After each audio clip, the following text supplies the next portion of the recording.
Assalamualaikum warahmatullahi wabarakatuh. Kembali lagi dalam channel Roommate. Kita langsung masuk ke materinya, yaitu tentang kalimat matematika dan perhitungan.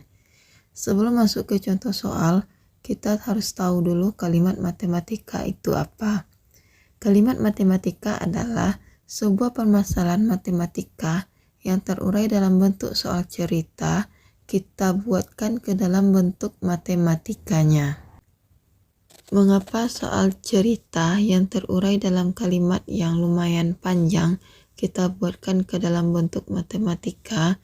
Tujuannya adalah agar kita dalam menyelesaikan soal itu lebih mudah dan soal tersebut sudah kita kelompokkan. Jadi kita tidak perlu lagi mengulang-ulang kalimat yang begitu panjang agar fokus kita tertuju pada inti dari permasalahan yang ada dalam uraian soal tersebut.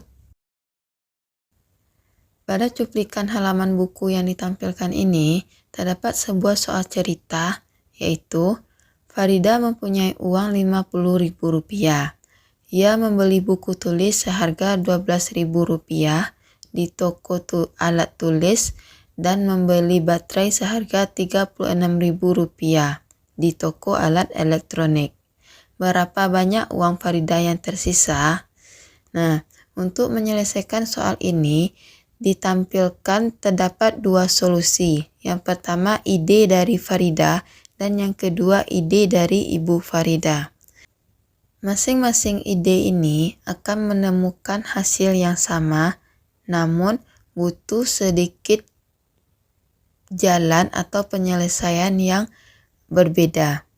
Ide Farida dan ide dari Ibu Farida itu hasilnya akan sama, namun penyelesaiannya ada perbedaan. Sekarang kita bahas masing-masing dari ide yang ada, ide Farida dan ide Ibu Farida. Kita bandingkan jawabannya, apakah sama dan manakah yang lebih mudah dipahami.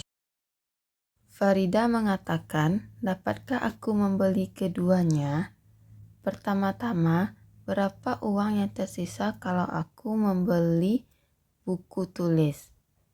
Ide ini akan kita tulis pada kolom yang sudah tersedia. Kita lihat, uang Farida ada Rp50.000, kemudian dikurang dengan harga buku tulisnya, kemudian kita cari hasil akhirnya. Setelah uang yang diperoleh dikurang dengan harga buku tulis dan diperoleh hasil akhirnya, maka kita lanjut ke tahap selanjutnya, yaitu berapa uang yang tersisa kalau aku membeli baterai. Uang yang tersisa setelah Farida membeli baterai yaitu uang sisa dari pembelian buku tadi kita kurang dengan harga baterai, maka kita dapat hasil akhirnya. Setelah diperoleh hasil akhir ini, maka itulah jawaban dari pertanyaan berapa banyak uang Farida yang tersisa. Agar lebih jelas, kita tuliskan ke dalam kertas. Kita buat inti dari soal ceritanya tadi, di mana uang Farida Rp50.000 akan dibeli buku seharga Rp12.000, kemudian baterai seharga Rp36.000. Yang ditanya adalah berapa banyak uang Farida yang tersisa. Kita selesaikan permasalahan ini berdasarkan ide yang pertama, yaitu dari ide si Farida. Farida mengatakan tadi yang telah kita bahas berdasarkan cuplikan buku, yaitu pertama dia membeli buku. Jadi uang yang dia miliki Rp50.000 dikurang dengan harga buku yang Rp12.000. Rp50.000 kita kurang dengan Rp12.000 menjadi Rp38.000. Kemudian setelah kita peroleh Rp38.000 ini adalah sisa uang Farida setelah membeli buku tulis. Kemudian kita beli lagi ke baterai, maka uang yang Rp38.000 ini kita tulis di sini. kita kurang dengan harga baterai yang 36.000. 38.000 kita kurang 36.000, maka sisa uang Farida menjadi 2.000. 2.000 inilah yang menjadi sisa akhir dari uang Farida. Maka jawaban kita atas pertanyaan berapa banyak uang Farida yang tersisa yaitu Rp2.000. Selanjutnya kita bandingkan dengan ide kedua dari ide Ibu Farida. Ide Ibu Farida, mengapa kamu tidak memikirkan terlebih dahulu harga total dari buku tulis dan baterai?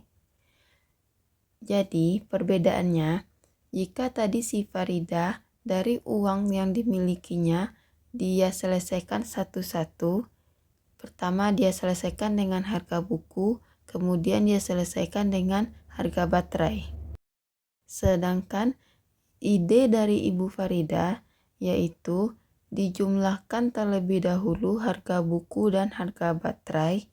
Setelah dapat hasil totalnya, kemudian baru dikurangkan uang yang ada dengan harga total tadi.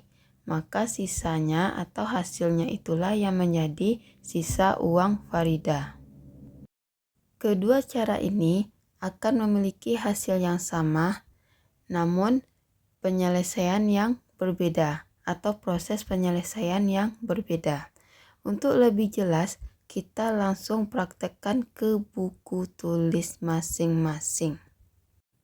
Tadi dijelaskan bahwa Ibu Farida berpendapat bahwa kita jumlahkan dulu barang yang akan dibeli yaitu buku dan baterai. Setelah dapat hasilnya baru kita kurangkan. Jadi langkah pertama, 12.000 harga beli buku kita jumlahkan dengan 36.000 harga beli baterai.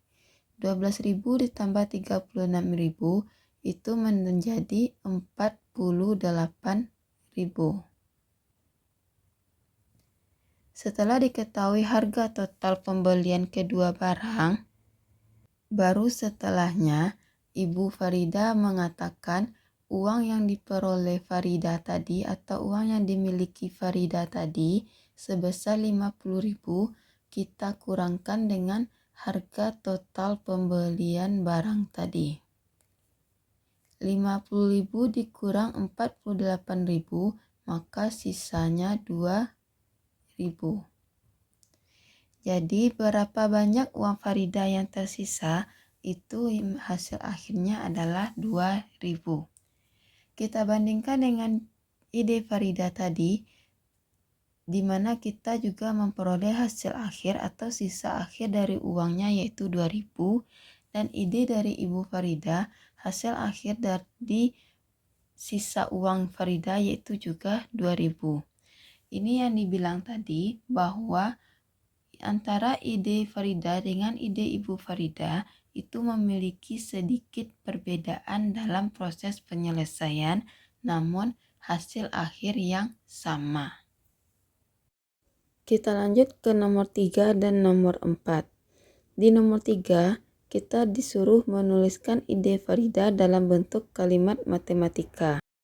Nomor 4, kita juga disuruh menuliskan ide dari Ibu Farida dalam bentuk kalimat matematika.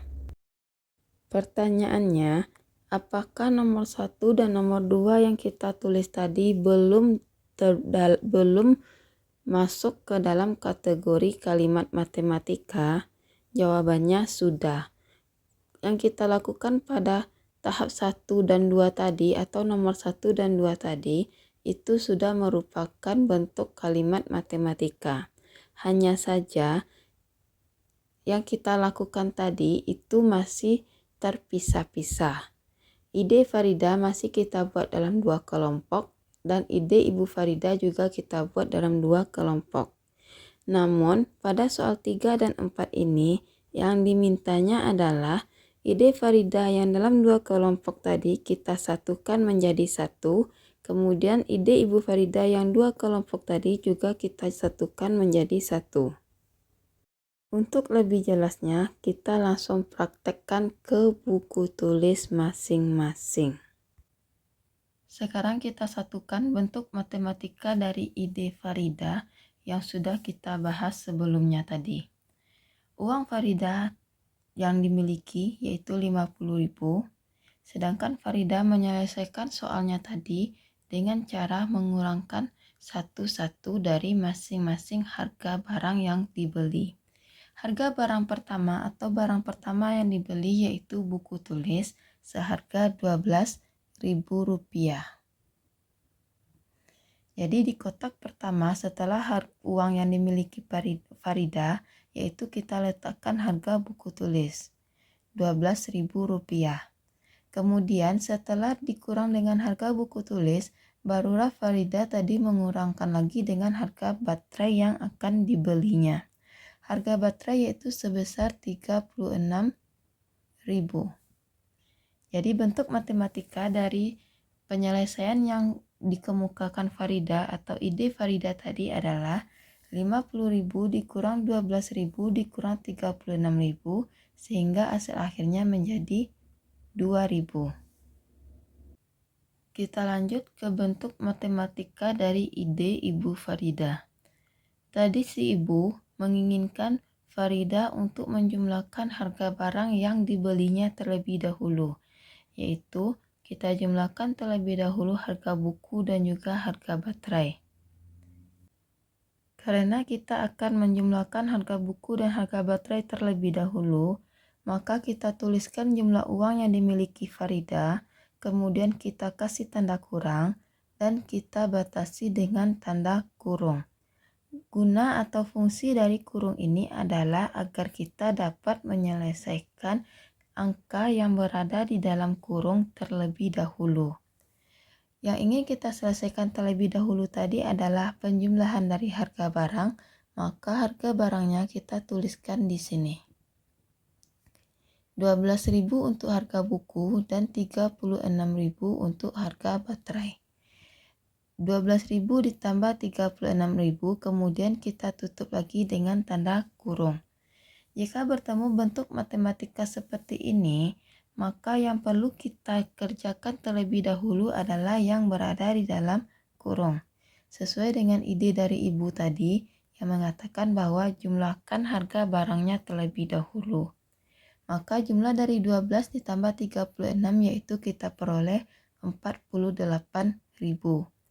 Harga 48.000 ini kemudian kita tulis kembali di bawahnya 50.000 dikurang ini tadi berjumlah 48.000. Baru kita selesaikan. 50.000 dikurang 48.000 memiliki hasil akhir 2.000. Maka bentuk matematika yang sebenarnya atau yang lebih simpel dan tidak terpisah-pisah seperti sebelumnya tadi adalah bentuk yang seperti ini dan yang ini. Demikian pembahasan kita untuk kalimat matematika. Video selanjutnya kita akan lanjutkan pembahasan kita pada kalimat matematika ini di materi setelah ini atau materi selanjutnya. Semoga penjelasan ini dapat dipahami dengan mudah dan dapat dimengerti, dan semoga nilai matematikanya juga lebih bagus lagi. Terima kasih telah menonton channel Rumet. Jangan lupa like, komen, dan subscribe. Assalamualaikum warahmatullahi wabarakatuh.